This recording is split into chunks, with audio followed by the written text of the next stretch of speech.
Hello everyone, I'm Dr. Mohol Banker, intervention radiologist from Bankers Vasco Hospital. ઘણા બધા patients એ જ્યારે બતાવવા આવે ત્યારે આ વેરિકોઝ વેનથી હેરાન થતા હોય છે અને ઘણા વર્ષોથી હેરાન થતા હોય છે. એક ક્વેશ્ચન એમના માઇન્ડમાં એ ચાલતો હોય છે કે શું વેરિકોઝ વેનની ટ્રીટમેન્ટ અમને કશું થતું નથી તો કરાવવાની જરૂર છે ખરી?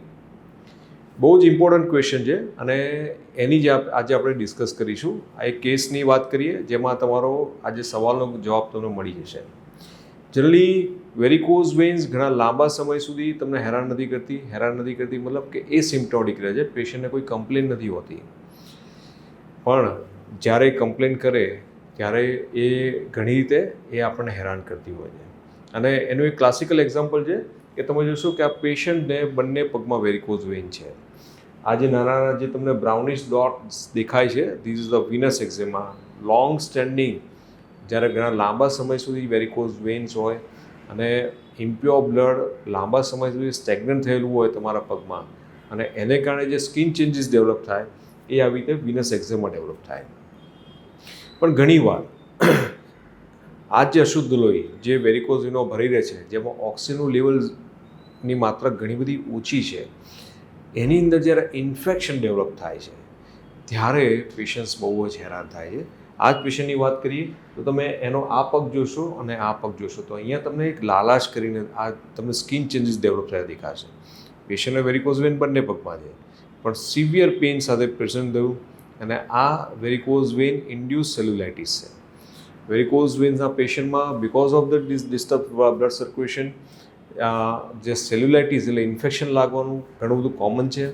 અને એમાં ઓલ્ડ એજ એટલે જ્યારે 60 યર્સ પછીના જે પેશન્ટ્સ આવે છે એમાં આવી રીતે જે ઇન્ફેક્શન લાગે છે એની રિકવરી આવતા બહુ જ વાર લાગે છે.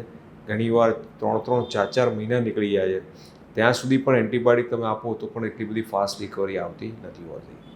સો whenever you are facing the varicose veins અને એમાં પર્ટિક્યુલરલી અમુક એજ પછી don't ignore it.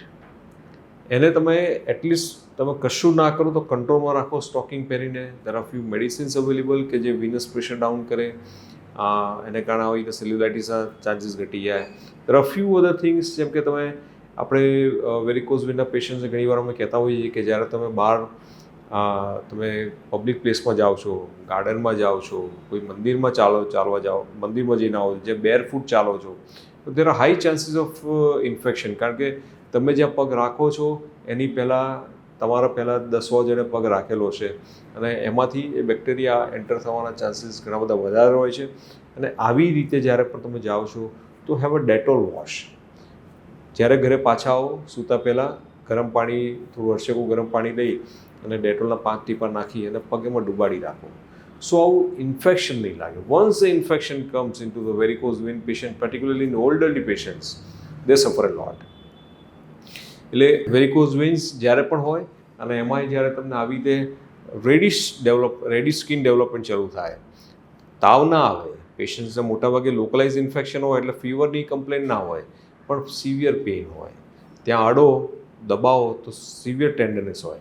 So these all are the local infective signs. અને please consult your nearest interventional radiology clinic અને એમાં જઈ અને તમે આ વેરિકોઝ વેનની સારવાર કરાવો. આને ઇગ્નોર ના કરો કારણ કે ધીમે ધીમે વધતું જશે. જેટલો સ્પીડ વધારે હશે, જેટલો એરિયા વધારે ઇન્વોલ્વમેન્ટ આવશે એટલી રિકવરી સ્લો આવશે. જેટલી જલ્દી ટ્રીટમેન્ટ શરૂ કરીશું એટલી રિકવરી ફાસ્ટ આવશે. સો વેરિકોઝ વેન્સના પેશન્ટમાં જ્યારે પણ આવી રીતે સ્કિનમાં રેડિશ ચેન્જીસ ડેવલપ થવાના શરૂ થાય તો there is a chance of cellulitis and try to start a treatment as early as possible. અને વેરિકોઝ વેન્સ એ હવે એની નોન સર્જિકલ સારવાર પોસિબલ છે.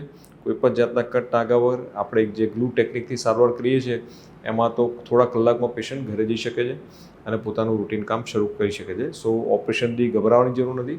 વગર ઓપરેશને બેન્કર્સ વાસ્કુ સેન્ટરમાં એની સારવાર થાય છે અને વેરિકોઝ વેનથી તમે છુટકારો મેળવી શકો છો. So thank you so much for listening this video. If you have any kind of question to ask me, I would be very happy to give you answer. Thank you.